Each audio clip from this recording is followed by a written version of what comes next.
when parents put together, or with the help of their attorneys, put together an agreement for custody and placement, what does that entail? What are the pieces of that agreement? We want to make sure that we create a very comprehensive agreement that really just covers everything, right? From the specific days and times that the child's going to be with the parent to the transportation logistics, the specific holiday schedule, as well as some flexibility on maneuvering the agreement as parties get older and move on with their lives, people get new jobs and move, etc. So some of the tools that we look at is just making sure that we have a very rigid yet fluid agreement that covers everything. And a lot of it's going to include stuff that you may not be thinking about right now, but we know you will be thinking about.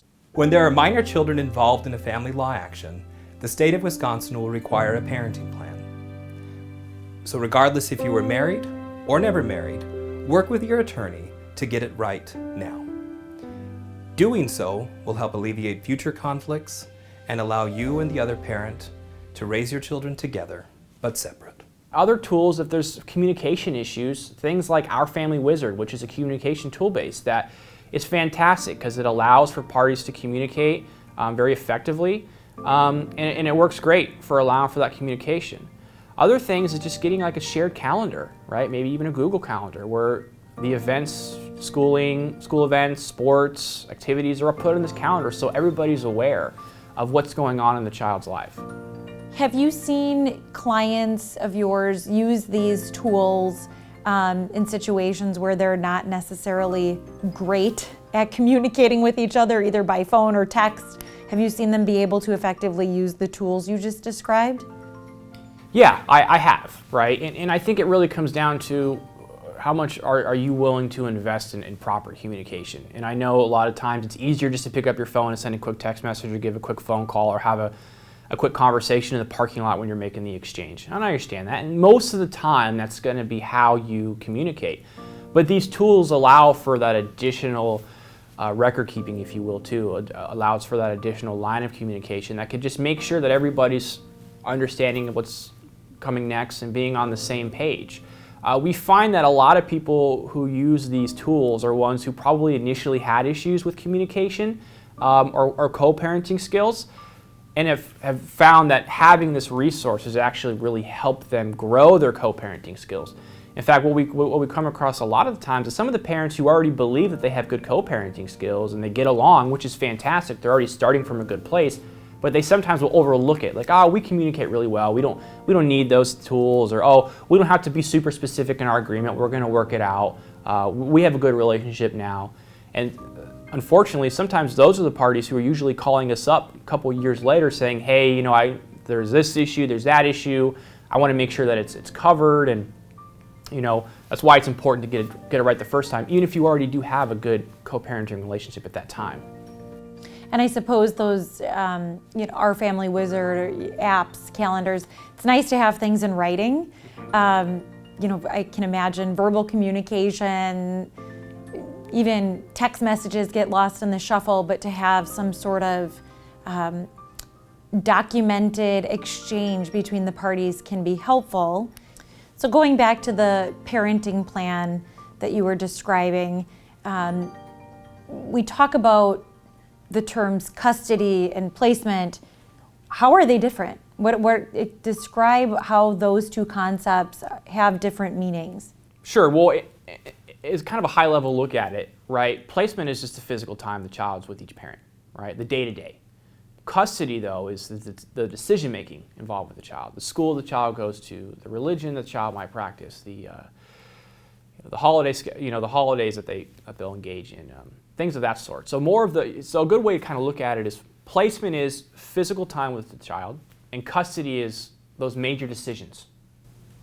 And so when parents put together this parenting plan, the hope being that they don't have to go back to court on a regular basis and revisit it, constantly as the needs of their child changes and the needs of their own world, their lives, their work changes. Is there an ability for parties to work together and make adjustments? Or is it very rigid and inflexible. I mean, how can parents work together after their paperwork is finalized? Right, and so what I like to tell my clients is like, the agreement that you guys have, the parenting plan you guys have is always going to be reviewed as like the fallback, right? This is like the order, if you will, that's enforceable in court. What you guys do with the order is, of course, up to you. And the stronger of a co-parenting relationship you have, probably the better chances are that you guys are going to be able to work with one another and be flexible with the pickup location times and the holiday schedules. If something's going to come up, right? Maybe one year you want to take a trip during a holiday, and you have to work with the other parent to coordinate that. But the agreement's there to make sure that any concerns or confusions about something is covered, that you can always look to the agreement to say, well, if we don't agree on something, well, this is what the default would be. This is what we should go to in case we don't have an agreement. Or we have a question about something. Well, let's see what the agreement says, okay? And that's what the agreement's for, to cover that. But the court's not going to be in your guys' lives forever. They're not going to call you up and check in on you and say, hey, you following your parenting plan? They're not going to do that.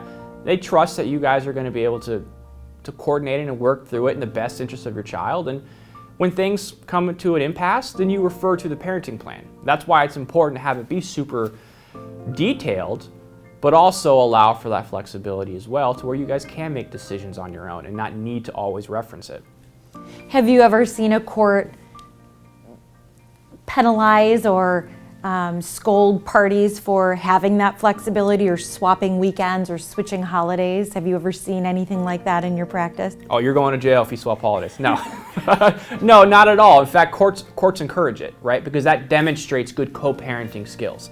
The courts don't want you guys to be back in front of them all the time. They want you guys to be able to work out whatever disagreements or concerns that arise. So no, so long as you guys are working within the best interest of your child or children together, no, you're not going to be penalized for flexibility of the agreement.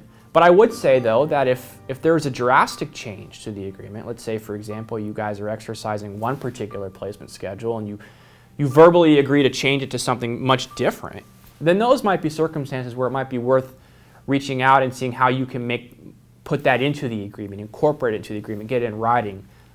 So that way there won't be any issues or concerns down the road. But as far as switching weekends or subbing holidays or modifying the transportation logistics, no, you're not going to be penalized, and it's encouraged because it shows good co-parenting styles and tactics. Go to sterlinglawyers.com to learn more about our attorneys. Please take the time to like, comment, and share. Subscribe or follow us for weekly family law content. Thank you for watching this video with Attorney Mullin and Attorney Keenan.